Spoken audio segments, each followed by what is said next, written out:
empowering learners is just instilling a love of learning into all students. What we do at Newbridge is we work on a needs-led approach, which means technology isn't just a case of it fits in a box and it says like this is everybody has to use it in this way. We look at the individual and try and find out what either their challenge is, what their barrier is, a particular EHCP target they've got, and then work if technology can be the solution to that. And what you're talking about is this is bigger than just education in a classroom. It's not just about subjects. It's about improving the lives of so many of your students and giving them future careers and raising their aspirations.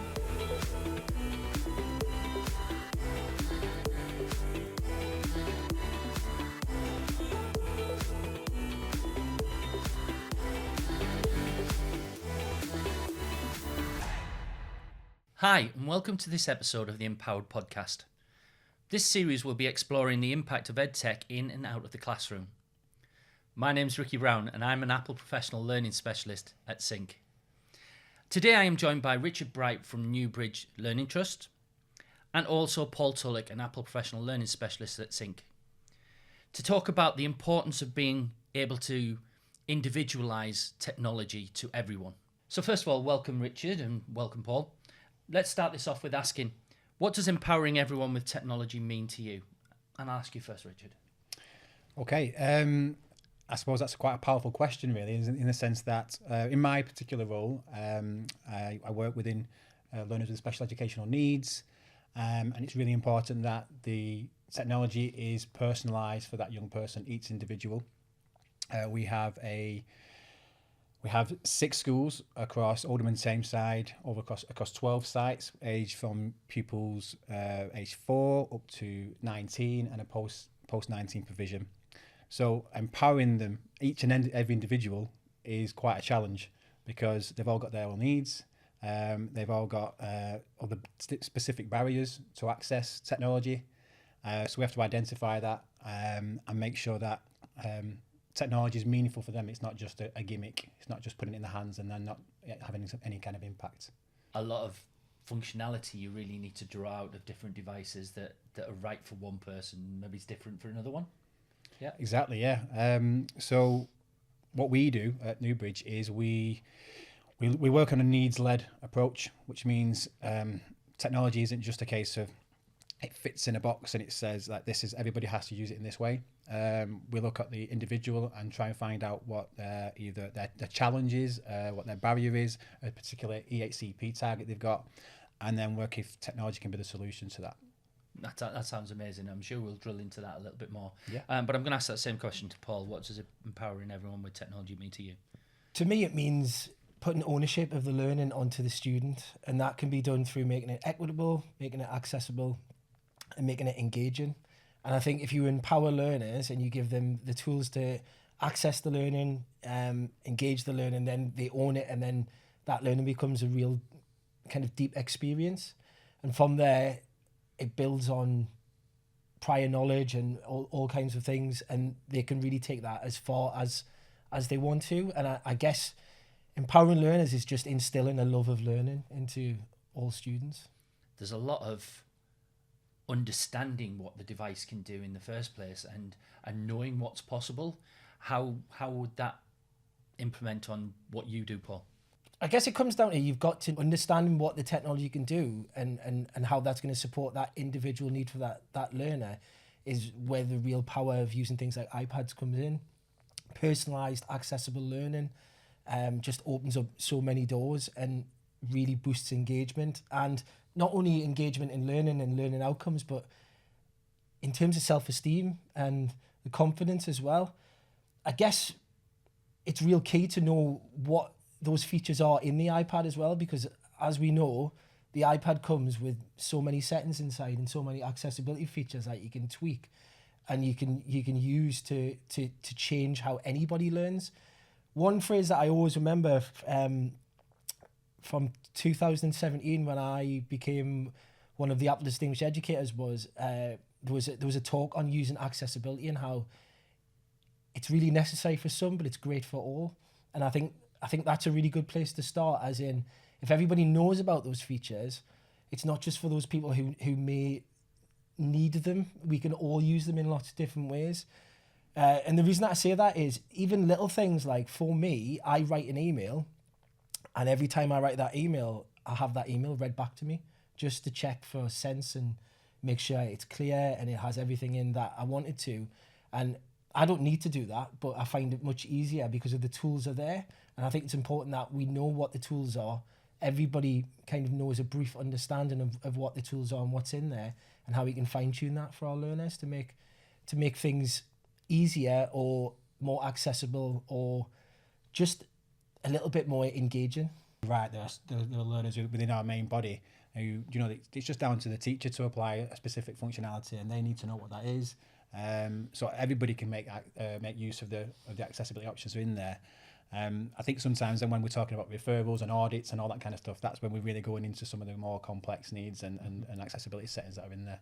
I mean, I think there's something about like the complex needs and so on. It's about all of the extras that you would need to get and certain things. And I think when people think about technology and I think about the people don't realise that these are built in to these devices, and you don't need this extra add-on. Yeah. And I think that's important to get that message across. And again, Paul, from your point of view, when you're training on these, what is it you're trying to portray to the people about the accessibility features that are built in? I always reflect on what I did with my class. My last ever class that I taught before I became a professional learning specialist full time had 30 students. Half of those students, English wasn't their first language. There was a range of complex needs, Asperger's, ADHD, cerebral palsy. There was a really high percentage of dyslexia.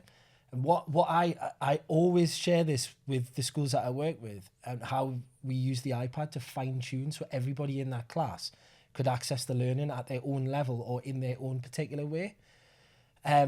What I tried to get across is that at the start of every term, I would do a refresher or an introduction to accessibility, and I would get the students in my class to fine tune their iPads.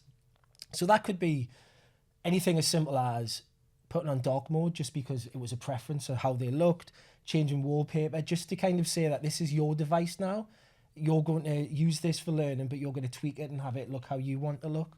Then we use things like widgets to bring in really quick information and find files that they might be using. Bear in mind, I taught year 5 and 6, so sometimes file management was a bit of a tough call for some. So we had things like that, but then we would go into all of the features. And what I like to do is, especially when I'm training, I like to say that we're going to introduce accessibility, and I'm going to show you some features which I've used and have had huge impact. But I like to say, go in there for 5 minutes and press some buttons and see what it can do and see what you can find in there. Because just because what I might do with my class, it doesn't mean that there's not something in there that you've got a learner that might really need that feature.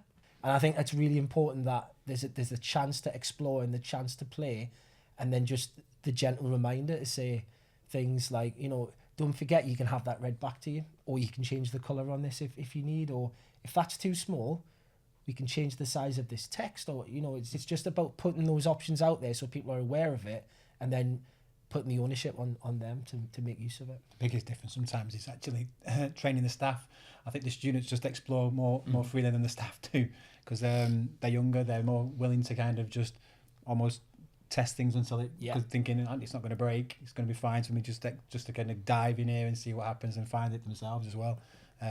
Often, but staff are kind of quite nervous about trying something new and going in and changing the settings. But after some training, obviously that changes. But I think often the young people will find how they can personalise their own device anyway. Yeah, and I think you are right there. There's a difference between staff mentality and pupil mentality when you go into a device, and staff always think they're going to break it, and everyone else have a go. But I want to dig a little bit more into this ownership. That how much is it important to your learners that they have ownership of these devices, and they know it's theirs, and they know it's done for them. Oh, it's massive. I mean, I'm sure the school won't mind me saying this, but we've been a one-to-one for about 6 years, but we were before that for about 10 years ago. we got it wrong. We didn't go one-to-one. So we're a dual platform trust. So we use both Microsoft and Apple technology, but we're a one-to-one iPad trust. So every young person, every member of staff has the iPad. But we tried it where it wasn't the case, where we just thought we'll get some curriculum-based iPads. They'll go on a trolley. They'll move around. It failed massively. There was a number of other things that kind of meant that phase wasn't a success. But we learned from it, and we realised one-to-one was the way to go, because you just mentioned it there. You know, the member of staff and the young person both realise this is their device now. They can get familiar with it. They can adapt it. They can change it. They've got ownership of it, and so yeah, it's massive, because then you can start to really see the impact then. Well, just to build on what you were saying there, if you allow the students to personalise their own devices, it then becomes part of their toolkit rather than just I can pick up any device off a shelf. And what in my experience, what I've generally found is they treat that device with a lot more respect, and they know how those features work. And just to kind of touch on something is, if you do have a shared cart of, say, iPads or any kind of device, if a student really needs to use a certain feature in there and they have to go into the settings and they have to change those settings, that can put a lot of stress on our students with the cognitive load, and also take time, not a huge amount of time, but it can impact on learning as well.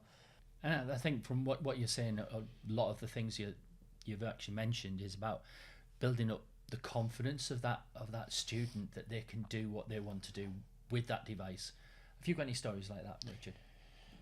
Yeah, I suppose, like Paul, there's so many stories you can talk about, and we've not got long enough to kind of go over them all. But if I can pick maybe one or two, we've had, talking about it being one-to-one, talking about ownership, talking about it being a personal device, and changing those accessibility settings. And when we've done that, we've really kind of dived into some of those kind of more complex features from, like I was saying before, around switch control. So we've got some learners who are really, this is extremely inspirational to see, really, when they've really implemented the use of switch control to scan through an iPad. So we're talking about I've got a young man who he's got severe sensory, physical, complex cognitive disabilities, very limited motor skills, wheelchair user, non-verbal, and massive Beyonce fan. Why are you laughing? Actually, I used to say I'm not a Beyonce fan. I've got two girls. I'm a Beyonce fan now, and so I actually quite appreciate when he plays the music. But this is a young person who, with his device, and having a switch which is a little button that can be connected to his chair, and using his head just by tilting it left and right, can skip the tracks left and right, forward and back, press play, press pause, and listen to the song and the album that he wants to listen to, rather than his staff that work with him may know that he likes Beyonce, but they're in control. They're they're playing the song for him, and they're just going off his facial expressions. But he's now in control. He's taking ownership of that device. He's taking ownership of what he wants to listen to. We're talking about a leisure activity, which is really powerful for us. We make sure that in our vision, it's not just about curriculum and learning. It's also about communication, and it's also around leisure as well. So. Yeah, that's one of many stories of how we've used accessibility features to kind of empower a young person. And I think that is what you're saying. It's about the choice. It's about the choice of doing it, and him making the choice to be able to pick which track you want to listen to, and not take it from somebody else. So, Richard, I'd just like to ask you about your trust and the work that you do with your children. What is your main purpose? What is your real why for what you do? Really easy. Destinations. That's something that's at the heart of everything that we do. We have 7 aspirational destinations that are at the bedrock of what our entire offer looks like. So, and that can go from number 1, which is being involved, which is for some of our more complex young people with like sensory, cognitive, physical disabilities, up to number 7, which is being independent, where we'd expect them to leave their education time with us, move on to either FE, university, get a job, live in their own home, and everywhere in between there. So destinations is something that, regardless if we talk about technology or not, That's what the heart of what we do. So it's a case of, well, how is technology supporting the young person to get to that destination? That's kind of what we looked at when we started to come up with a real clear vision of why we were using technology and why we went to one-to-one. So it's at the heart of our vision, which is around making sure that technology is there to support every aspirational destination for each young person. So the end, when we see the destination, that say Key Stage 5 and above, we'll see that it looks very different, because for some it's around being able to make choices, communicate with their peers. It may be around switching on the TV from, and it sounds daft, but from switching on the TV from using an app called Voice It, where the young person can't maybe articulate a certain word, but we can train the device, the iPad, to recognise their voice, and they can change the channel, turn on the lights, turn off the lights.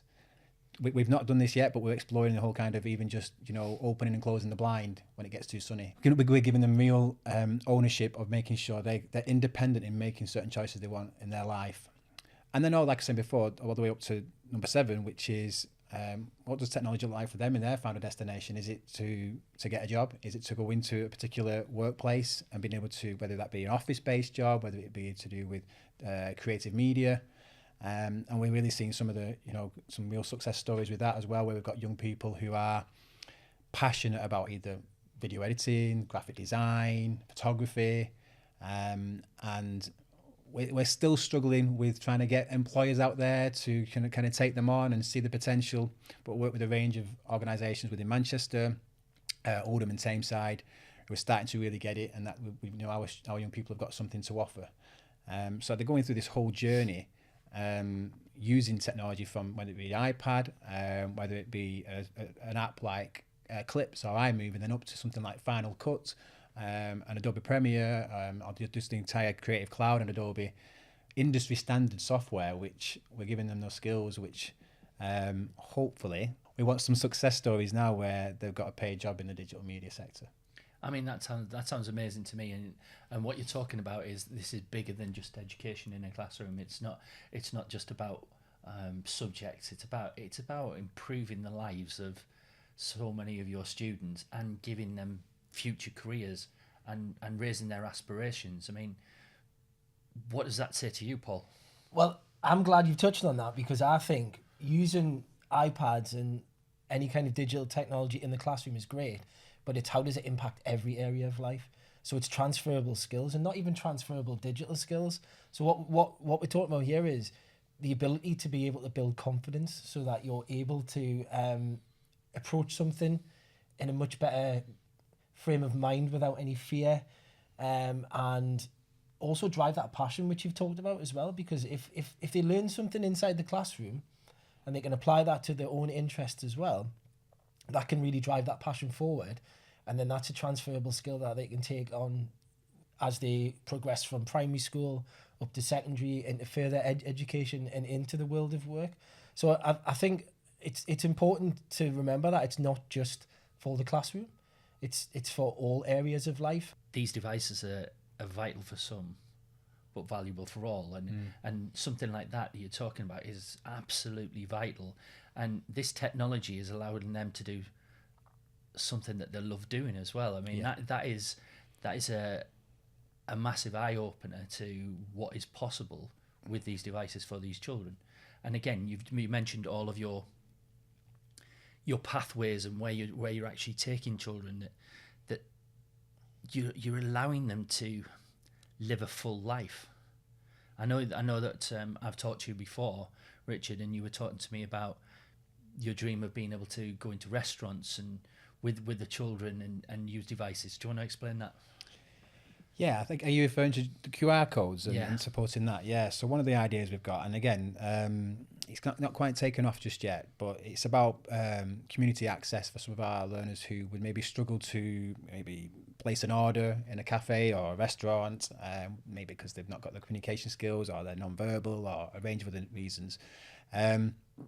So we're trying to work with those different providers in the area, and just ask them, can we just stick a QR code on your desk at your counter, so that when someone comes in, there's a couple of things they can be looking at doing. One is it just scans there just to reinforce them what they need to be asking them to do, so they can have a little look and remind themselves. Or it may be just that it's a command and it registers that command.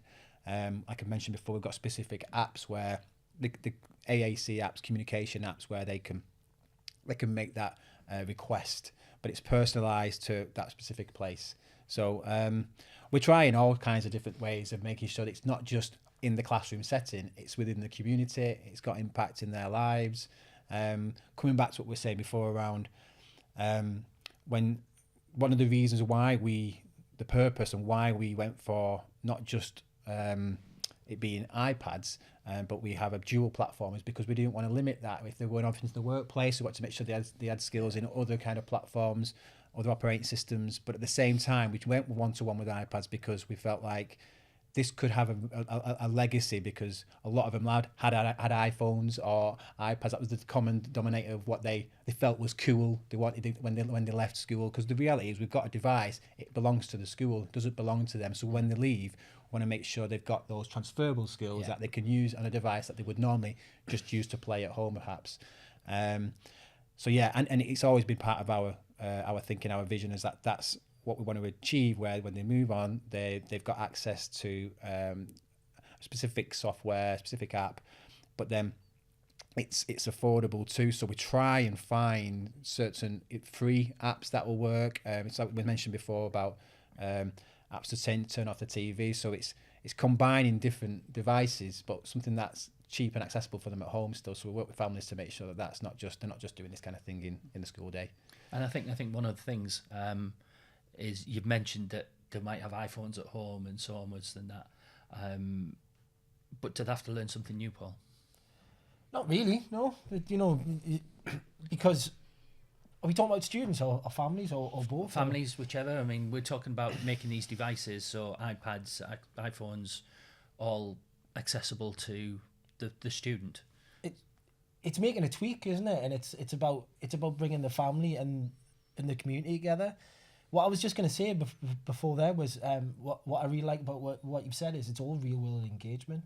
It's all things that are relevant in their own world, and that makes the learning so much better. Just to go back to the elements of learning, there's a lot of research on 5 key elements of learning, and 3 of those are hit immediately by the accessibility. So there's teamwork, there's the communication and the collaboration, which is real key in accessibility, how you can communicate and work with others to show what you're learning or to have an outcome. Then we've got personalised learning, which is the access and how we can tweak those tools. You've got the critical thinking about what it is that you actually need to kind of think about and what kind of information you need. But the real world engagement ties it all together, because if it's not purposeful to the learner, it's just not going to sink in. I don't think there needs to be loads of new learning. I think what's there is pretty simple to use, and because it's pretty simple to use, it means that you can adapt and you can learn lots of other things as you go as well. Because a lot of it is just how you turn these things on, how you access them, those kind of things. And I think once you've got it, it's not about having to learn something new all the time. It's maybe thinking of a different way to use it, or potentially if there's an update, say for example, when you were just talking before about in the restaurants using QR codes, Apple have just released, I can never actually remember the name, is it Personal Voice in iOS 17, where you can train your iPhone or your iPad to speak in your voice. And when you type it, it will speak in your voice. And it's those kind of little things that they're just new. We've used those types of things before, but it's just using it in a slightly different way. So for that child or that parent who isn't confident enough to speak, if they can get their iPad set up behind sort of closed doors and they can get it exactly as they want it, when they go into that restaurant, they can type in what they want to order and hit the button and it will speak in their own voice. And then again, because that's real and it sounds like them, they're more inclined to use it because it's personal to them. So no, I don't think it's about learning new things all the time. I think it's about sometimes one little tweak. For example, using dictation, one little feature can be used so many different ways. And I think it's just about making the most of what we've got and fine-tuning it finding out what works and what doesn't. We had to do a big piece of work on that, which was around. It can be very overwhelming for staff who have been no matter how amazing they may be as a teacher. Now you put a device in the hand, they find that extremely scary. And overwhelming, and with millions of educational apps, we've always talked about this, haven't we, Paul? When Paul's come in and we've had a chat about how can we move things forward and what sessions might look like. Coming back to just a few core apps and a few elements of functionality can make a massive difference, rather than having hundreds and hundreds of apps on your internal app store, and even narrowing it down even further than that, where we've had staff who have kind of been quite disengaged because it's just been too overwhelming. They've seen this long list of apps, so it's like, right, okay, well, let's just forget about the apps. Let's look at an individual tiny problem that you've got in the class and just focus on that. And we've got this template we use. It's within Pages or Keynote, and we have broken down, which is problem, idea, inaction, and impact. And we just say, just find one thing that you're struggling with. It might be printing, it might be presenting on the screen, but it might be really down to the young person around what your specific EHCP target, specific barrier to learning. And let's just see what we can do with one thing to make one change now. And then we'll maybe go on to another one of those. But just for now, just do one thing. Yeah. And that's all we want you to do. And then they'll just they'll get, and once you make it, you break it down like that, it's not overwhelming. There's not too much to learn. It's just, I'm just going to do one thing at a time, and then get really empowered by it, really kind of excited, and decide to then implement several different elements. But again, within just functionality of the iPad, or within a few key core apps. I really like what you said there, because it's not about what can the app do, it's what do we need to do.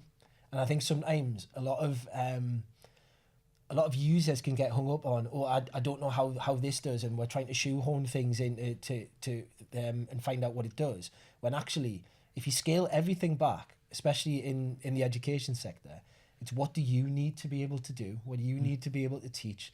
What are the learning outcomes? And what can we use to help us get there? And that should be where we start when we're using technology. So just for example, exactly as you were saying, the old days where I ran one-to-one iPad schemes, 2013, 2014, we'd give an iPad to a teacher and there'd be 100 apps on there.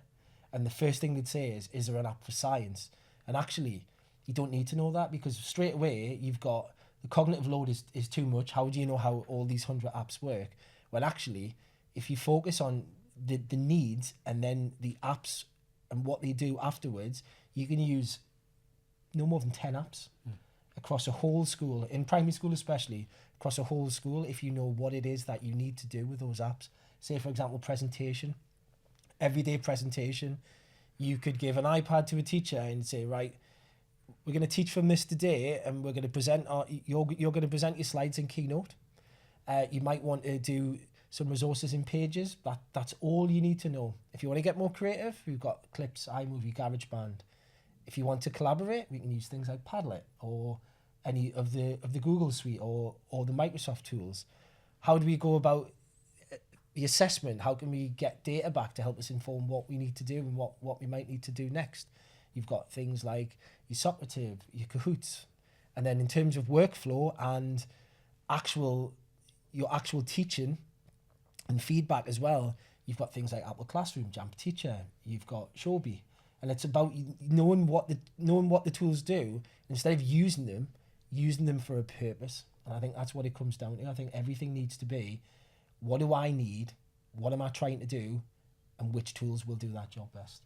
Yeah, I mean, I remember a few years ago, Paul, you showing us your core apps template, and it was a bit of a wake up call at the time, because I remember we do have a school in particular who they just went 100 mile an hour at installing every single app they could find for every single subject area, and the truth is now, several years later, 90% of them aren't even being used. It turned into a bit the Wild West of app install, and now we've kind of had to go back and look what you can get out of just some of these core apps. We've adapted some, we've stole it off you, Paul, to be honest with you. That's fine. That's what I'm here to do. Yeah. But then we've adapted it to Newbridge, which is it's got some really kind of bespoke core apps as well, like Board Maker. We've got TD Snap Core there. There's a range of different access communication apps that are in there which need to be there. But then, of course, there are some really cool apps that you can make the most out of for the majority of your learners. So you're best off using one app really well than 10 apps not very well. Yeah. I think one of the things that you're talking about here is a lot of change that's happening with your teachers and with the schools that you work with and so onwards. Has there been anything that you've done recently that's actually helped you focus on that change management of what you're actually doing with people? Yeah, of course. I mean, so when we rolled out we launched the one-to-one iPad initiative, we had a lot of training, not just for the staff and CPD, general staff in the classroom, but also around the SLT and the leadership within the MAT. And everybody was kind of bought into a clear vision, a clear strategy, and then we've had to relaunch that. And part of that relaunch was working with Sync and taking on board the Apple Learning Institute, where I attended and met loads of other different leads in the same kind of position, hearing the same stories where you've launched it, you need a relaunch. You did really well, but actually you need to just take stock of what went well, but what things do we need to change. And sometimes it's changing attitudes of staff, and sometimes it's looking at your strategy and looking at your vision and kind of reflecting on that and reviewing that. So loads of things out of the Apple Learning Institute. And what I'd really like to do is, it's only been myself so far who've been involved in that, but really get all our strategic leads across our MAT to just attend, just to kind of really understand what the purpose is of what we're doing, and think things like you just mentioned there, where we don't want to go and install 200-300 apps. We want to kind of why are we doing this? How can we make it easier for staff to engage with? And sometimes how do we streamline what we're doing? And I think one of the things that I'm hearing from there is purpose, and the why is so important. Would you like to add anything more, Paul? Yeah, I think your why is massively important to get buy-in from all stakeholders. I'm not just talking about staff, I'm talking about students, I'm talking about parents, I'm talking about governors. If you know why you're doing something, people will understand what the purpose is. Whereas if you say, we're going to use Keynote today, and this is, and this is what it can do, you might have some other things that you would like to do, and that you think you could do the same sort of things on a different app, for example. But if you explain why you're using that app and why you've chosen that, or why you've chosen iPads is a great one straight away, it gets the buy-in from people. And I think once you've got the buy-in, that's when something becomes successful. I think just to touch on the ALI, on the Apple Learning Institute, I really enjoyed those few days that we had together, because it's a chance for you to really think about your vision, about why it is you're doing it. And sometimes a vision can be quite a big, grand scheme, and we're thinking blue sky thinking at the end, but sometimes you need to break those down into smaller parts. And I think it allowed, what I really found from talking to people on those days was, it allowed people to focus on one area. And it's not about what you can do, because you might be the most skilled person in your school, or the most skilled person in your trust, or even in your family. It's about how you can impact that change across other people, and how we can put things in place to gradually bring change so it's impacting all areas and not just one area. There's so much I've taken from this that obviously, hopefully, all the listeners are actually taking as well. But I just want to ask you a couple more questions, and one of those is, can you tell me about one success and one challenge that you've faced when actually implementing a digital strategy, Richard? Yeah, sure. I'm gonna be a rebel and give you two. Okay. Because I can't separate these two really. I mean, I have to mention taking 20 students to Chicago, working with Apple, that will never be topped in my career, I'm sure. It was something that I'll take to the grave, and I saw the impact it had on some of those students, and it's something that has been possibly the biggest success. But that's on the back of something called our digital pathway, which we set up a number of years ago now, where we wanted some of our high flyers to really kind of push forward with the using technology and creative media in particular. And it was what we started, I'd mentioned before, we started to see that there was real challenges in getting some of our learners into the digital media sector as work in the world of work. So we decided, right, we can't keep doing this. they're ready for work. They've got these skill sets. We were employing people to come in and create content for us. And we thought, we need to, why are we doing that? Why are we moaning at employers if they're not going to employ our staff, our students, and we're not going to employ our students? So we created a video production pathway, a print production pathway, and a digital graphic pathway. And those three pathways feed into work placements, work experience, and we commission them to create content for the rest of the mat. So they create the canvases that are all around, they design and print all the canvases that are around the buildings, the wall art that's on vinyl and stuck up. They create some of our promotional content for the websites and the things that go on our YouTube channel, our social media. And so that's giving them the skills to be able to prepare them for if they were going to get a job in the world of work. But we've kind of practiced what we preach in a way. So that's a real major success for us. And have you had a challenge? A challenge? The biggest challenge seems to be just CPD, time for CPD. I don't think I can get past that. The schools have so many other priorities to dedicate the time that I want to give to staff to train up on. And we've tried so many different things where we've created short video guides, we've hosted them on a streaming platform. We've created posters where it's just a click of a link and help, and that's great as a supportive tool afterwards. But there's nothing like face-to-face CPD. But you just can't get the time to do it as much time as you want. So that's that's the biggest challenge, I think. And we all know that's got a massive benefit to future, but it is finding that time at the moment. Yeah. And same question to you, Paul. I'm also going to be a rebel here, so I'm going to do two. I'm going to do one is an individual challenge, which turned into a success, and then a whole school challenge, which turned into a success. So the individual challenge was my first ever class when I started teaching.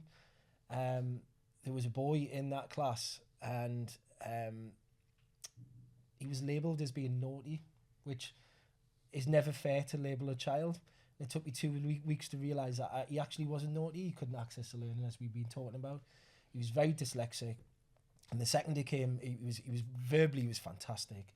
He could talk, he was a year one child. He could share ideas. He was creative. Second he came to anything that way he had to write anything down or read anything, that's when he became disruptive.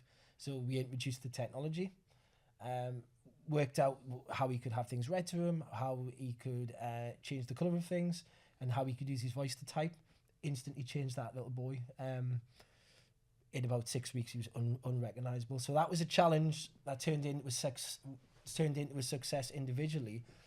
A challenge that I had when I was implementing one-to-one iPads, I joined a new school, and staff just wouldn't engage in it. We had pockets of excellence, as you do everywhere. You have some staff who get on board with it and see the potential, and some staff who either didn't feel confident or just thought there was other ways to do things. How we turned that into a success is it's kind of what we've already said. For 2 years, I kind of bumbled through it. I was very confident, and I was very good at using the technology. So I just assumed everybody would see that that's what you can do and get on board with it. It wasn't until I stopped and I came back to the vision, and I realised that we didn't have a vision. Nobody knew why we were using this.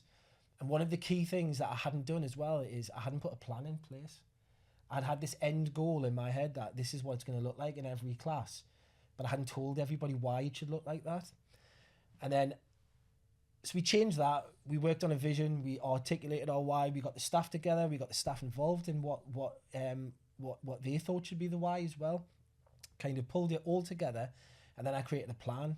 And what I had never done in the 2 years is I never reflected, and I never put in key milestones to see what we were working on. So we scaled it right back, and what we did was first half term we were going to have a goal in place. It might have been that everybody's going to teach through Keynote, and with your students you're going to introduce how to type with your voice, for example. At the end of that half term we would speak to pupils, we'd speak to staff, we'd get feedback, and then we would see if that had the impact that we wanted, we move on to the next thing. And I guess turning a challenge like a whole school challenge like that, again, it goes back to what we said, and it ties into the ALI. It's change management, but it's making sure that one of the biggest successes you can have is time to reflect. As you've said, we move so quickly in education, and we've always got other things to do, and we don't provide enough time to work with staff and have that time to chat and work kind of one-to-one with training, but actually having a chance to reflect and work out what's worked well and take it one step at a time. That's the biggest success to making something work for me. And I think what you've said is reflecting back and taking it back to your why. Yeah. Why and your purpose is really important. If we can just finish on one more question. What advice would you give to somebody thinking about doing this one-to-one strategy? Richard again. Well, going one-to-one, it's key. I mentioned before, people sometimes query whether they need to invest fully into one-to-one. So I think that that's key. If you ever were having those doubts and thinking that just getting a trolley of iPads and that won't work, I've seen that firsthand. But once you've decided to go to one-to-one, I think it's having a clear vision, clear strategy, clear plan. Keep thinking about, like you were saying about reviewing it, but keep thinking about how are you going to kind of keep that momentum and conversation going all the time. What I find is that it's okay to, and I just mentioned how powerful it is to have face-to-face CPD, but it's just not enough. You should be doing things, checking in daily, weekly around. It might be like, just if you're having a debrief or a brief at the beginning of the day, just someone share a good example of what you've been using, how you've been using technology, keeping that conversation, that momentum going. So it's okay having a clear strategy, and but just keeping that enthusiasm and reward of what success stories are, and then also. With something that's been really, really powerful at sites that we've led on, which is we do a speed date session where all the staff come along, and we don't ask them to stand up and show that impact they've had, but just show one person, and then we put a little timer on and then show another person, and it just takes that fear away from staff, and everybody takes so much more away from those kind of workshops than when we do a staff kind of focus training session. So maybe that's a tip for anybody who's kind of looking at one-to-one. Really sharing over, but go with one-to-one in the first place. And what about you, Paul?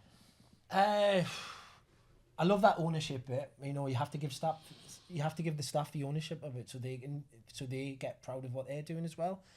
For me, one-to-one is make it sustainable.